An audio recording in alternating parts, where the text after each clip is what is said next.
and a very revered legal icon, Are Afe Babalola. You accused him of corrupting the Supreme Court. You accused him of libel. And you accuse him of leveraging his influence in the judiciary to deny you justice. You made reference to a particular case. And you also dragged the likes of Mr. Pedro SAN in all of this argument. What exactly was the situation? And how can you defend what you have alleged in this book? Like I have strived to explain, I am dealing with institutions and principalities within institutions. That I have had to deal with persons is by the way. They are collateral to my preoccupation. Now, anything I have said in relation to any one of them, I am perfectly happy to defend myself before any court of law, anywhere in the world. And the fact of the truth that I have told, they are all in the public space, they are in the public record, they are before the courts. I have not written this book to scandalize or to make money. In actual fact, every kobo derived from this book already pledged and donated to a foundation for autistic children. This is not for gain. But the truth is the truth is the truth, and it must be told without caring about names or reputations. If I have lied against persons, they are lawyers. As you said, Baba is the legal igu in Nigeria. They are the ones who planted the judiciary that we have today. And I know and they know what they did in the case under reference. And the facts of what they did, the malfeasance, is before the courts. They can't even, I don't even have to produce a single piece of paper. Everything is in the public space. But it seems that person so revered as Are Afe Babalola, yes, it looks that you are impugning that image, that reputation built over the years. And I'm asking you to substantiate.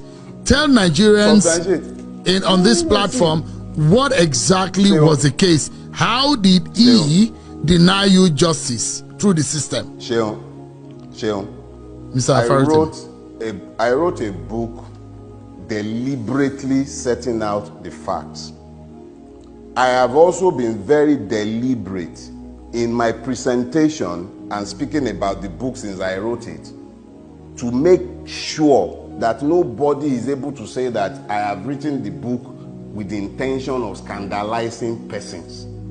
When I said Are Afe Babalola denied me justice, I laid out the substance of my allegation in the book that I have written. If I begin to deal with the nuts and bolts of it on your podcast or in the press, that's why you've never seen me tweet any part of the allegation or speak about it publicly. I've put it in a book. That is deliberate. It will outlive me and them. It is not beer parlor talk. It is me putting my words in writing. It is indelible. Nobody can touch it again. Before that book was written, my major prayer was that Are Afe Babalola should live to read that book, or at least have somebody read it to him, or at least have somebody tell him about it so that he's able to rebut, and nobody is going to turn around later on and claim that, why didn't you say this when he was alive? In actual fact, that was why I sued him in his lifetime, so that there would be a record that I challenged him with the facts when he was alive. And thanks to God, the God who has given all of us life, he has preserved him as he has preserved me. Are Afe Babalola is alive and well. He is well able to challenge the facts as I have laid them out. So when I say that he denied me justice, even you who has read the book, let me just say this. How do you explain that the person who was the chairperson at my wedding was the judge, the chairperson at my wedding, who has not talked to me and has kept a distance and been very malicious towards me since 2003? She has never had a word to say to me. That was the person, my very first employer as a lawyer. That was the judge that the case was assigned to. my case against Afe Babalola was assigned to that judge. And you think that you couldn't have gotten justice? How could I possibly have gotten justice from a judge who hadn't spoken to me, who was chairperson at my wedding, who was the first person to ever employ me? And that One will imagine that kind of person would be in your favor, not against you. I didn't need anyone to be in my favor. But as I said in the book, the moment the case was assigned to her, I called the former head of chambers and told him, see, they've assigned my case to this woman. If I write a letter demanding that the case be removed, it will be construed as me being malicious. I'll leave it, since she's not the substantive judge. She's meant to be the I can't remember what they call those things. When you file a case, first it goes to a judge before it goes to trial. She was just meant to just take the preliminary issues. But she killed the case before it even went. That's another story, and it's been told. See, justice must not only be done, it must be seen to have been done. She adjourned to rule on a preliminary objection. We wrote 2 letters to the court to find out when the ruling will be delivered, and copied her first chamber.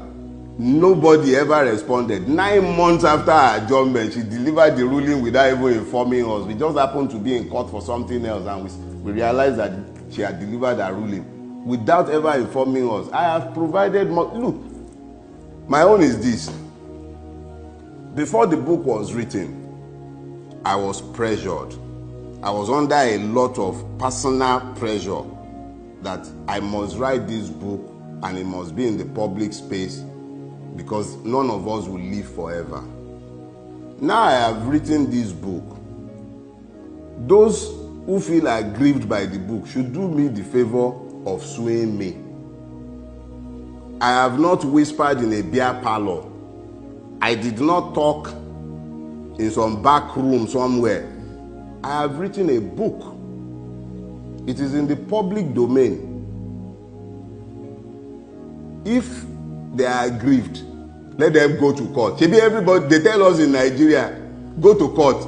Okay, so me, I'm saying to them as well, go to court. But you have not still told me on this platform, and perhaps a lot of my audiences who have not read the book, what did Are Afe Babalola do to you? You are making this sound like some personal grievance between myself and Are Afe Babalola. I'm saying it is not personal. I'm saying that Are Afe Babalola corrupted the judiciary. And in corrupting the judiciary, it came across my practice. When I came across it, I challenged it as a lawyer, and I fought it to the point where he could not enjoy the fruit of his exertion in the Supreme Court. In writing the letter that he wrote to the then Chief Justice of Lagos State, Ayomide Philip, he libeled me. He suggested that I should be derobed, that what I had done was deserving of sanction, and I should have been struck off the bar. And when I saw this, knowing what I already knew of what he did, I wrote a letter asking that he should withdraw that letter that he had written that was libelous of me. And he declined.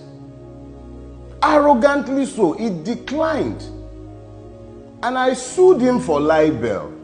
And when I sued for libel, the machines of corruption went into overdrive, and a case that should never have been killed at the preliminary stage was killed.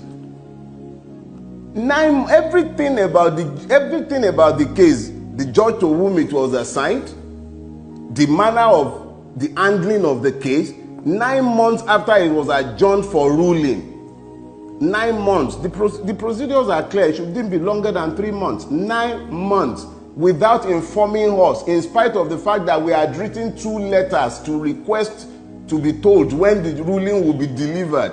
So, and then the ruling went as far as to say that, look, Sheung, there are some things that should not be reduced to person. This has nothing to do with persons.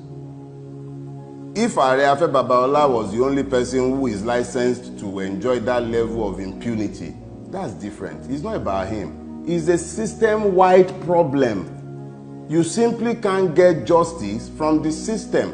When I spoke about him and the others, they are merely as examples.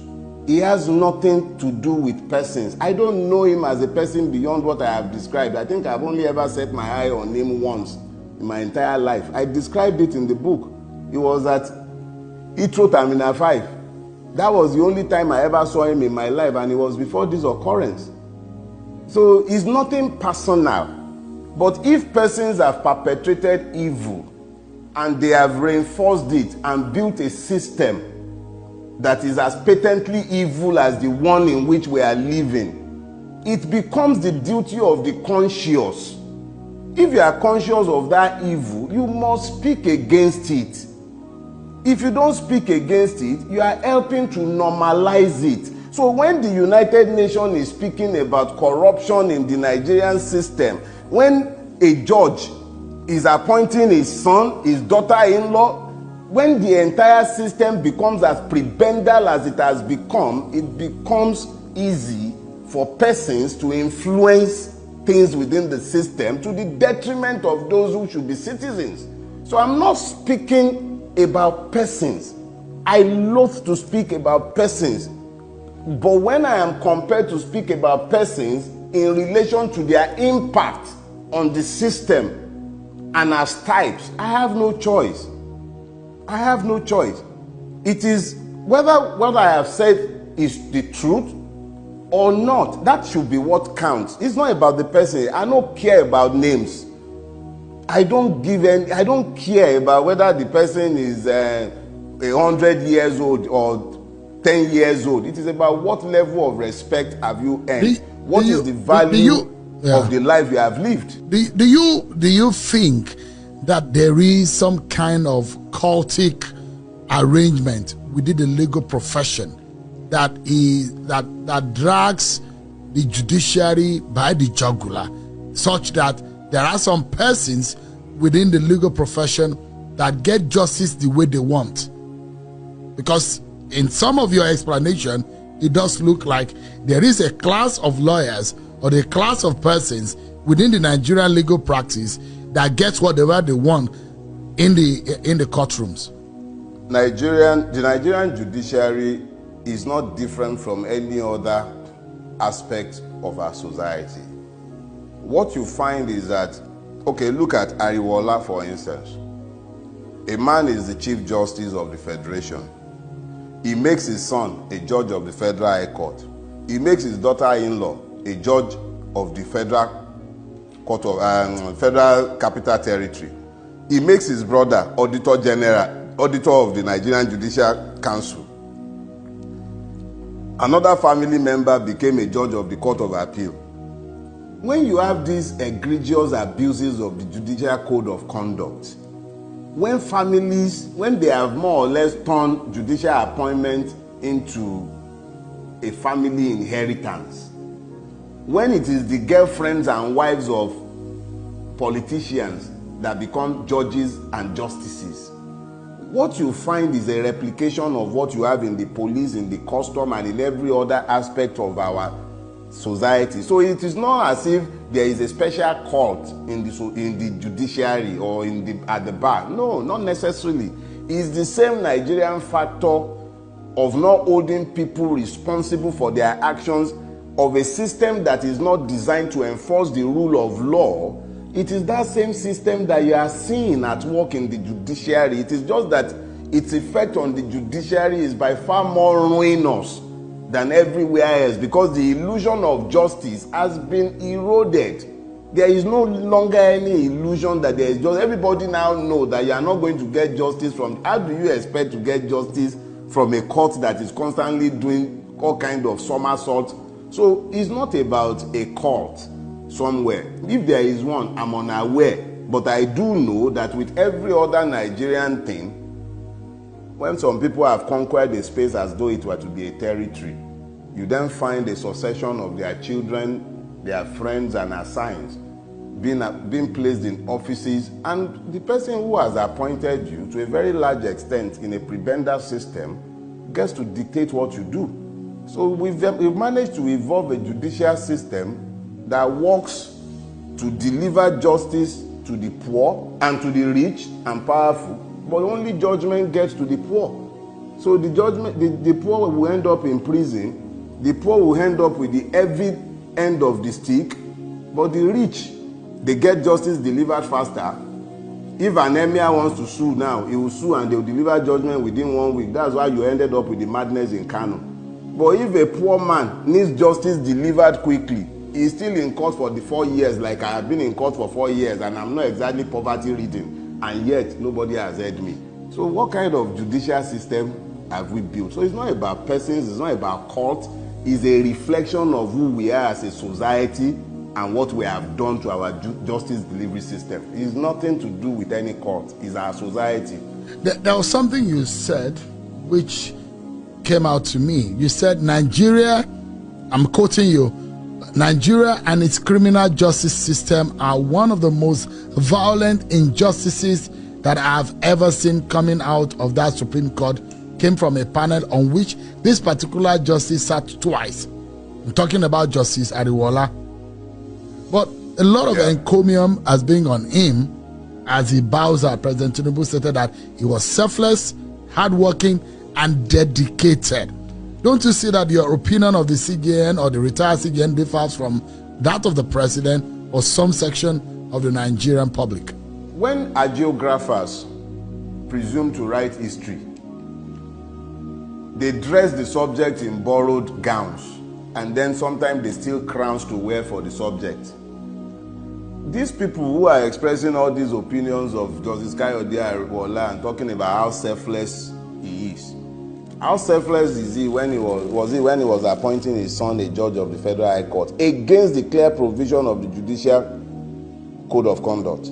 How selfless was he when he was appointing his brother auditor of the National Judicial Council?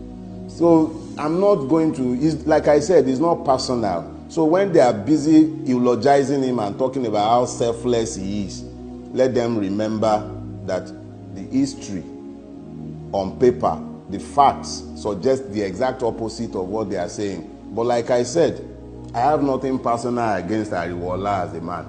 I don't know him. I've never seen him in my life. I've never met him. So whatever it is that they say he is, history will judge all of us eventually.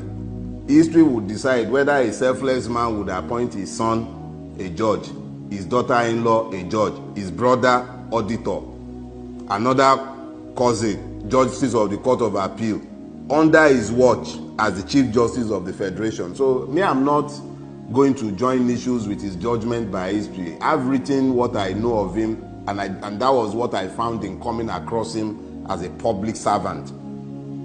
Other than that, I don't know him as a person. I have merely given my account of what I know. Those who are busy dressing him in borrowed gowns, they can enjoy themselves. History will take those gowns off him in due course.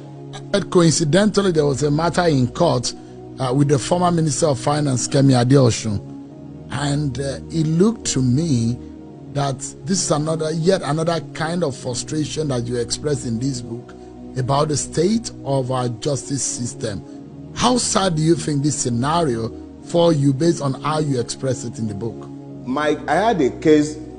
I was being tried before Justice Dada, and whilst I was there, two people were equally being tried by the EFCC before Justice Dada. The lady was trying to procure a visa to the United Kingdom, and she was trying to do this using forged documents. And the second accused, our co-accused, was the one who was more or less like the travel agent who provided the forged document. Whilst I was there, whilst my own case was also going on, this pair were convicted and sentenced to prison. It was the same week that they were sentenced to prison that the Kemi Adeosun story was breaking in the Nigerian press. And I was looking at this, in this same society, where somebody who was trying to escape the madness of Nigeria in her desperation, yes, not condoning criminality, in her desperation, she procured forged documents, the system with the agency of the EFCC ensured their imprisonment. But Kemi Adeosun, a minister of the Federal Republic of Nigeria, forged their own NYSC paper. What happened to her? Nothing. So for the poor, you have judgment. For the rich, you have impunity. So it's merely, again, like I said, it's not about persons.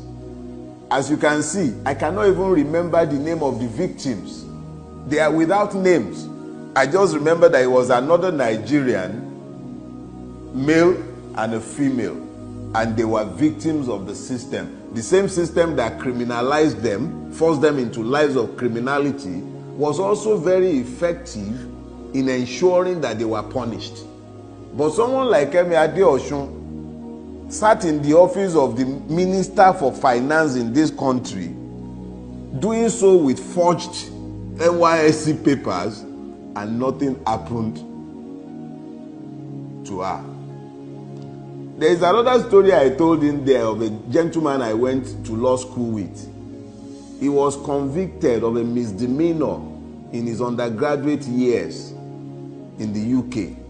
The Council of Legal Education refused to call him to the bar. I don't know if they've called him to the bar now. But the same Council of Legal Education, the same Nigerian Judicial Council, he sat watching. Who has asked Justice Flora Azinge to name the senior advocate of Nigeria that was attempting to bribe her?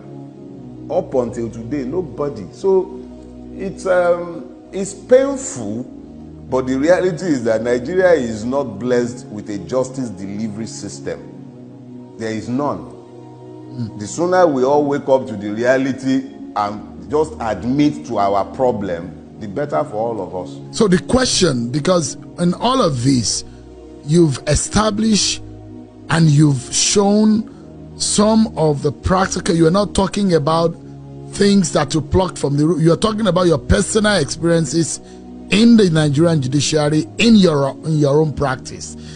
But it does look like a hopeless case for anyone seeking justice in the Nigerian judiciary. How do you think anyone can get justice? What are the hopes? How do we get out of this quagmire? And you have said that it is a societal problem, and it's not only typical of the Nigerian judiciary. There are other sectors. What can we do? And I'm hoping that there will be solutions for us to be able to get the kind of judiciary that we wish for. We can't wish for anything, and we can't pray our way out of our mess. We can't even fast our way out of this mess. We have to be decisive enough in telling ourselves the truth. We have a problem, and that problem is not just our judiciary. Our problems lies in our mirrors. All we need to do is look in the mirror and we'll see our problem staring right back at us. The problem is not just if it was just the judiciary, we'll be talking about, okay, let's reform the judiciary.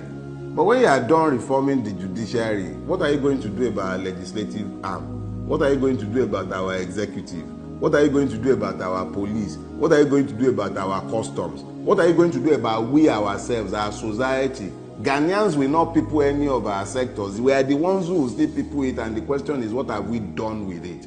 So when you are asking me what the solutions might be, it is the same solution I've prescribed for the judiciary that I will prescribe for the police, that I will prescribe for our educational system. We need a drastic and urgent, radical turnaround. We have to admit to the fact that where we are is not desirable at all. Where we are, let's stop lying to ourselves that the excreta that has covered us is merely mud. It's not mud. It's foul excrete.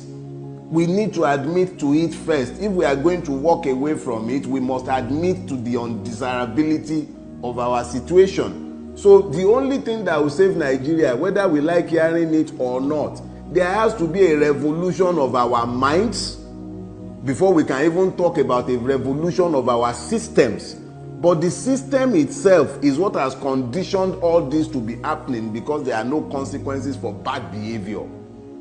If there were consequences for bad behavior, this will not continue. But everybody has come to the knowledge of the fact that anything goes in our country. There is sheer impunity everywhere you turn. The apogee of the impunity that has come to define our lives as Nigerians is when you hear them tell you, go to court. That statement is pregnant. It tells us of the failure of the state that we have built. When people who are flagrantly disobeying the laws and trampling all over the rights of individuals will look you in the eye and tell you, go to court. Before it used to be, go to the station. Now go report me for station. Now it's no longer report me for station. It's go to court. And the most grueling and gruesome statement of the level of impunity that you are able to deploy, even with the instrumentality of our Supreme Court, are decisions such as the one you saw in Lawan, the like you saw in Akpabio, and the one that was done in the case in question in my book here. So it's not about something, it's not like it happened in my, like I described in my book, and it's happening every day across the length and breadth of Nigeria, from the magistrate court. I think the other day a lawyer was busy broadcasting from a magistrate court, I think in Lagos, talking about how the magistrate, the clerk was demanding bribe before perfecting a bail. The thing, see, stop listening to me. Go out. There is enough out there to tell you how decadent the system has become. It's not about me. It's about the truth. All I am doing, I think the only thing unique about the book I have written is that somebody is talking about their own experiences, and they are not doing beer parlor talk, and they are putting names and dates and facts and figures. That is the only thing that is different. I have come to paint the details. That thing that the United Nations Office of Drug and Crime are telling you blithely, talking about general, the same thing that Mr. Ebonshofunde SAN was talking about when he said judicial reputation is at an all-time low. That Supreme Court judgments have become perfunctory. That is not daily. That is the venerable Ebonshofunde SAN.